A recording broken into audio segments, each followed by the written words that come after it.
Assalomu alaykum hurmatli Manchester United muxlislari. Sizlar bilan yana Zamin Reds kanali va men sarliklarga navbatdagi preview videoni taqdim qilaman. Undan oldin odatdagidek sizlardan like qilishni, kommentariy yozishni hamda bizni kanalga podpiska qilishni iltimos qilgan holda, demak biz boshlaymiz. Bugungi mavzumiz ertaga mahalliy vaqt bilan 9:00 da bo'lib o'tilgan Old Trafford stadionida Anthony Taylor janoblari boshchiligida fond stadionida bo'layotganimda Manchester United jamoasi Aston Villani o'zini eng yaqin ta'qibchisi Aston Villa jamoasini sinovdan o'tkazadi va o'ylashimcha boshqa o'yinlarga hurmat saqlagan holda turning eng asosiy o'yinlaridan biri deb bemalol aytishimiz mumkin, chunki jamoalar turnir jadvalida yonma-yon joylashgan va hozirda ikkalasida ham o'zgarishlar ketyapti.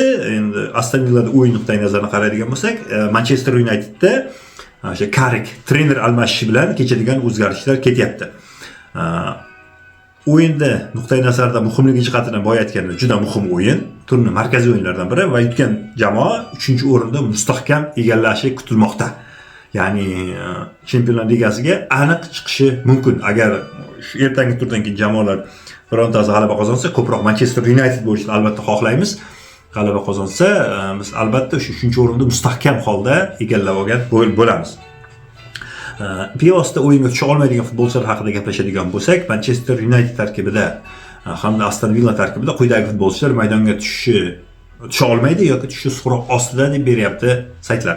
Demak, Manchester Unitedda Mattias de Ligt, Patrick Dorgu hamda Lisandro Martinezlarda maydonga tusha olmaydi yoki tushishi so'roq ostida deb beryapti bizning saytlarimiz. Aston Villa jamoasida esa Kamara, Sancho, Tielemans, Cash hamda Garsiyalarda maydonga tusha olmaydi yoki tushishi so'roq ostida deb beryapti ko'pgina insider saytlar. Ko'ramiz ertagacha o'yingacha qandaydir o'zgarishlar bo'ladi, chunki jamoalar o'yindan 1 soat oldin zaявка taqdim qilganda o'sha agar ruhan tayyor bo'lsa futbolchilar, jismonan ruhan tayyor bo'lsa maydonga albatta tushishi, asosiy futbolchi bo'lsa tushishi ehtimoli yuqori bo'ladi. Endi jamoalarni o'zaro va so'nggi uchrashuvlarni ko'rib chiqadigan statistikasini ko'rib chiqadigan bo'lsak, Manchester United jamoasi so'nggi 5 ta o'yinda bitta mag'lubiyat, 3 ta g'alaba hamda bitta durang qayd etgan. So'nggi o'yinda ular Newcastle jamoasidan Newcastle uyga borib St James Parkda 2-1 hisobida mag'lubiyatga uchrab qaytishgan. Aston Villa jamoasida esa holat bundan ham yomonroq, ya'ni bitta g'alaba, 3 ta mag'lubiyat hamda bitta durang qayd etgan jamoa va so'nggi turda ular Yevropa Ligasi doirasida Lille jamoasi ustidan 1-0 hisobida g'alaba qozona olgan. Endi jamoalar bilasizlar, jamoalar Angliya Premier Ligasi asosiy o'sha azaliy raqib hisoblanadi va Manchester United hamda Aston Villa jamoalari shu paytgacha 203 marta maydonga turli xil turnirlarda bir-biriga ro'baro kelishgan va shulardan 107 marta Manchester United qo'li baland kelgan, 53 bora Aston Villa jamoasini qo'li baland kelgan va jamoalar 43 marta murosa ko'chasini tanlashgan. Ko'ramiz ertaga 204-o'yinda qanday natija qayd etiladi. Umid qilamanki, Manchester United jamoasi albatta g'alaba qozonib, o'ziga tegishli bo'lgan 3-o'rinda mustahkamlay oladi. Endi hozirgi turnir jadvalini ko'rib chiqadigan bo'lsak, boyagi yuqoridagi gaplarni mustahkamlagan holda birinchi o'rinda Arsenal jamoasi 30 ta turdan keyin 67 ochko to'plagan holda peshqadamlik qilyapti. Uni ta'qibchisi Manchester City jamoasi esa 29 ta turdan keyin 60 ochko mavjud ularda. Manchester United hamda Aston Villa jamoalarida 29 ta turdan keyin 51 ochko mavjud, faqatgina to'plar nisbati bo'yicha Manchester United oldinda ko'rib turibsizlar. Boya aytganimdek, hali intriga bor. Hamda 5-6-o'rinlarda Chelsea hamda Liverpool jamoalari 29 ta turdan keyin 48 ochko to'plagan holda egallab turishibdi. Ko'rib turibsiz, bizdan keyingi pastdagi jamoalar ham 3 ochkolik raznica bor. Ya'ni Chempionlar Ligasiga chiqish uchun ularda ham imkoniyat hali juda ham ko'p. Endi o'yin uchun taxminiy tarkibni ko'rib chiqadigan bo'lsak, men quyidagi futbolchilar maydonga tushishi mumkin deb taxmin qildim. Sizlar esa albatta o'zlaringiz fikrlaringizni kommentariyada yozib qoldirishlaring mumkin.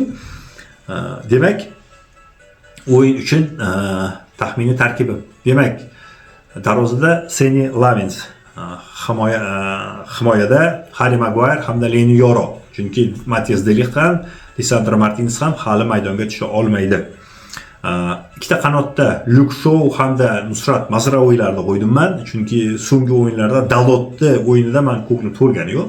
Menimcha Nusrat Mazraouy ancha stabil o'yinda mashq qila oladi. Tayanch zonasida Kazimiro hamda Kobe Maynularni qo'ydim men. Bu ikki juftlik oxirgi so'nggi o'yinlarda juda ajoyib o'yinda mashq qilyapti. Hujumchilar ortida bizning el kapitanomiz Bruno Fernandes, ikkita qanotda Amad Diallo hamda Mateus Kunyalarni qo'ydim men va hujumga Brian Mbemularni qo'ydim. Nimaga? Chunki nimaga Sheshko emas? Men o'ylashimcha Sheshkoni ikkinchi taymda tushirib, shu ikkita goldan keyin 3-golni urishga Sheshkoni tushirgan ma'qul deb o'ylayman. Sizlar esa o'zlaringiz fikrlaringizni albatta kommentariyada yozib qoldiringlar. Shu bilan mana sizlarga yetkazmoqchi bo'lgan ma'lumotlarim shundan iborat edi. Sizlar bilan Zamin Reds kanali bo'ldi. Sizlardan odatdagidek like bosishni, kommentariy yozishni hamda bizning kanalga podpiska qilishni iltimos qilgan holda sizlar bilan xayrlashaman. Videoni so'ngida albatta so'nggi Old Traffordda Aston Villani so'nggi marta mehmon qilganimizda 2-0 hisobida qozonilgan g'alabamizda urilgan gollarni sizlarga qo'yib beraman va sizlardan yuqorida aytganimdek aktivlikda kutib qolgan holda sizlar bilan xayrlashaman. Xudo xolisa o'yindan keyin yaxshi kayfiyatda ko'rishamiz degan umiddaman. Sizlar bilan yana bir bor Zamin Reds kanali bo'ldi. Xayr. O'zlaringiz asranglar.